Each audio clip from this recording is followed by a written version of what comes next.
How's it going, everyone? This is the Beretta 92FS and 22 long rifle. This pistol showed up briefly during my ammo testing video, and this is for a good reason. This pistol has been extremely reliable. There's a few things that it didn't like, and we'll go over those. And you know what, let me go ahead and pull that light up there so we can get a good look at the kind of just the stock gun. There we go. Good thing we did. I was gonna say it has a tri-rail. It does not. It just simply has that one little slot there. Fits the light very well. If anybody's wondering, that's just a little Enforce that was a gift.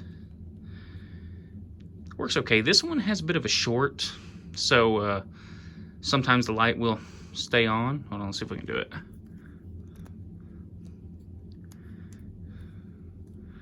I think this one's dead.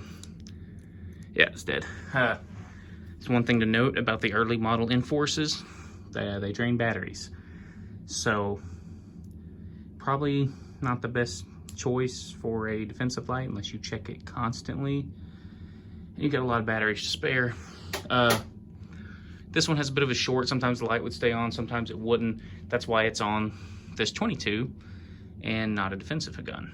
So, the newer models, I believe they fixed the draining issue. I have a couple of these. They're okay. I'm more partial to like the stream lights and stuff. I think the O lights are even maybe just a little bit better than the Enforce. They're very light though. Of course, all polymer housing, everything. They seem to hold up to recoil as far as 9 mils, and of course 22 is not going to affect it. But this one does have a bit of a short, so buyer beware. Hey, before we get much further, hold on. Bear with me. I'm gonna take this freaking hoodie off. I don't even know where I got this thing at. I guess we can look. Let's see. Knox County Association for Retarded Citizens? Okay. Why do I have this? That's where they're adopted from. Huh. Well, I'm not wearing that again, I guess. Cut it, man. I got it out of. All right, guys. I figured I'd make a review over this pistol. I've had it for closing in on a year, I think. Yeah, I think I got it at the very beginning of 2020 for everything went haywire. And I have really just worked this thing's motor over. Did a little bit of quick math. And I'm pretty sure I am right up almost to 5,000 rounds. I know when I first bought it, I only came with one mag, which, by the way, they make a M9. If you're not aware, they make an M9 clone. That's really awesome. That's what I was actually going for. But when I found this 92FS, the gray, and for whatever reason, the gray was quite a bit cheaper. So I just went with that because, you know, everybody likes saving money. Came with one mag. I went ahead and ordered a second one.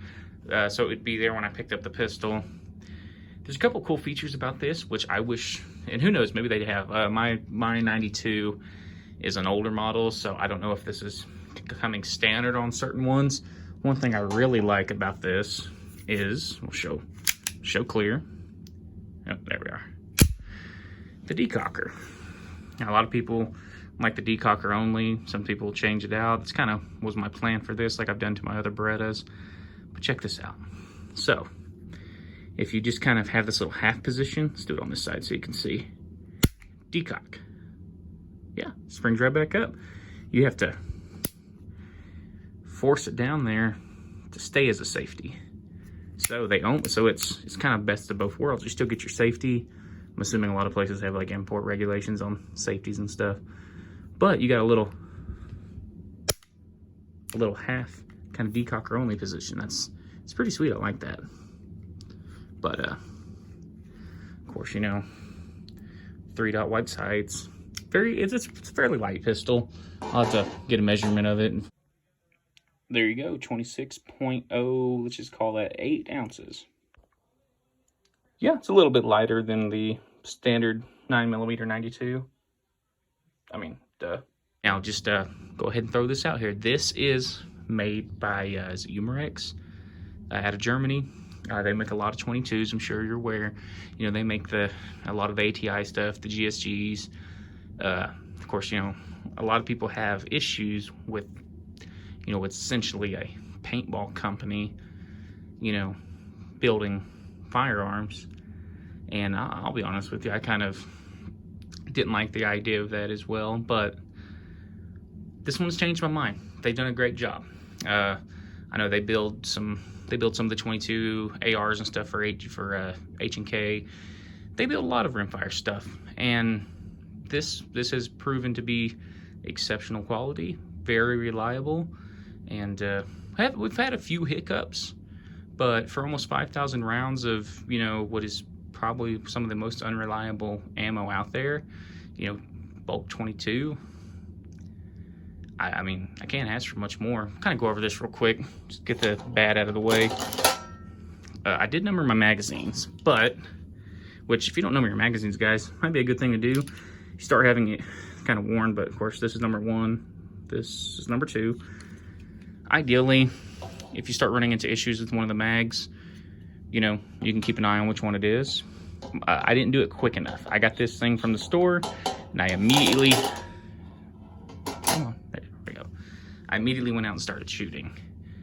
And so when I picked up this pistol, I had the extra magazine already there waiting, and I picked up the Federal BYOB, you know, 450 rounds of their, what is it, 32, 36 grain, 22, and it ran great up until probably the last 100, 150 rounds or so, and I started experiencing issues where it just wouldn't pick up the next round in the magazine. No jams, anything like that, you know, it all fired, but it just wouldn't pick up the next round. I already kind of lost track of which magazine was doing it. I went ahead and numbered them, and I took it outside, and I ran through the rest of that bottle, and I had it narrowed down. I believe it was the number 1 magazine, doesn't really matter anymore.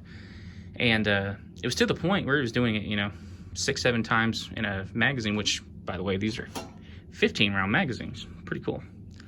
And so I was convinced it was a magazine issue because the other magazine handled them fine. And I wanted to catch some footage of it, so I, you know, just figured I'd holler at Beretta, see if they'd get me another magazine. And I ran out of the Federal, so I opened up a brand new bucket of the Remington Golden Bullet, and the problem stopped. Everything ran good. When I tried the Federal a little later on down the line, a couple of boxes of the same type of Federal stuff, no issues. Bolt Winchester, I've ran all kinds of ammo through this thing. We really haven't had any issues. You will see in some of the footage. I wanted to get a lot more footage of this, guys, but one, just like everybody else, I am very short on ammo. And 2, a lot of the footage just looks like this.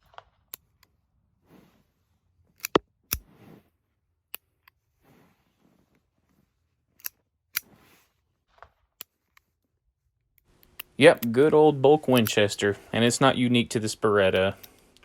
It does it in pretty much all my 22s. In fact, I'll throw in some footage of me trying to do a rifle drill with it. Yeah, just having no luck. Just a lot of failure to fires, and it's no fault of the pistol. It does it with all of my 22s. This is the only 22 ammo I got left right now, is this bulk Winchester, what is it, M22, X22, whatever they call it, this bulk Winchester crap. And I have just run into all sorts of failures to fires with it. I'm sure if any of you use the bulk Winchester, you've probably seen the same. It's I can't blame the pistol on this. It does it on my AR conversions, the CMMG 22 AR conversions, which if you guys haven't checked those out,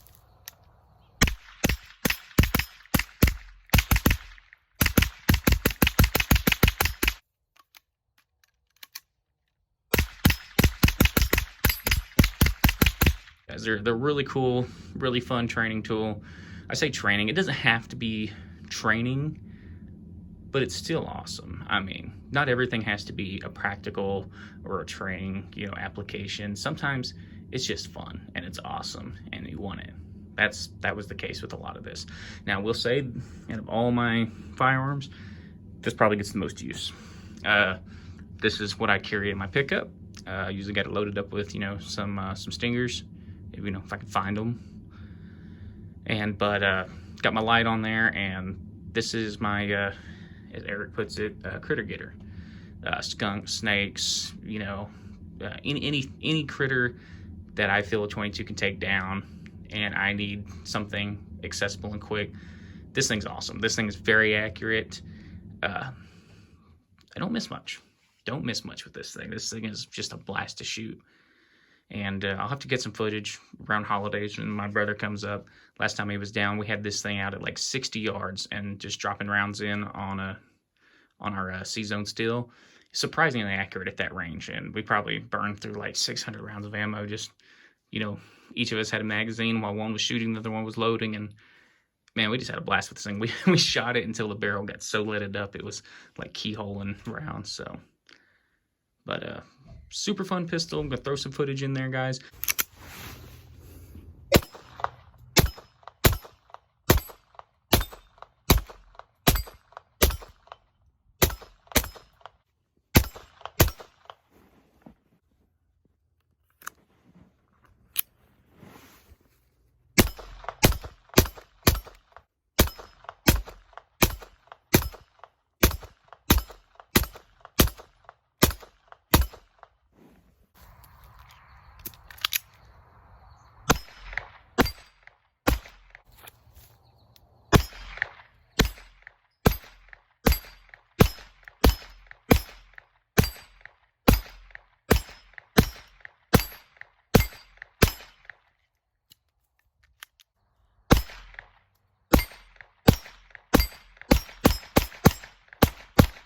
It has been very reliable. Like I said, I had that weird issue with the magazines there at the very first. Who knows, maybe the magazine just needed broke in. It was really frustrating me at first, but then it just went away. So I don't know there. I definitely recommend extra magazines, but as far as reliability and accuracy, this thing has been awesome. I know a couple other people have done videos on these. I just want to share my experience because I did shoot a lot of 22s. I've had to back off just because of how crazy ammo is to find right now. Hopefully that'll calm down after this election crap's over with. I'm so sick of politics. But this thing has absolutely been fantastic. Which, we'll go break down real quick. Of course, you know, make sure you're clear. Very simple. A little button right here. You just push it, push this down, releases it, you slide forward. Guys, that is it. All you do, take your spring and your barrel out. It puts right back together. You slide it all the way back, push your lever up, done. Like, you can't ask for easier. But as far as 22 goes, let's see, price. No telling what these things might, if they're even available, what they might be going for. The 09 clone that I was looking at was like right at $400. This one was on sale for like, it was like $350, $360. I don't know why. The gray one was so much cheaper. Maybe it's just not a, maybe it's just not a, you know, seller. Whatever, I jumped on it. It's been fantastic. I just want to share with it. I had a couple of messages when I showed it off in my ammo testing video, and I wanted to go ahead and try to get closer to 5,000. I knew I was close, but I didn't know how close. But this thing's been fantastic. One of the better 22s I've owned in my entire life. I had the Taurus TX22 right before I got this, and I will say, guys, I really like that one too. I don't think it was quite as accurate. I think the sights had a lot to do with it. They're very fat, plasticky, kind of Glock sights. Just, you know, real chunky sights. This thing, the trigger's amazing. Everything on it's amazing. It shoots like a Beretta 92. If you love the Beretta series, you're going to love this thing. I don't know what else to say about it, man. It's been awesome, and hope you guys have a good one.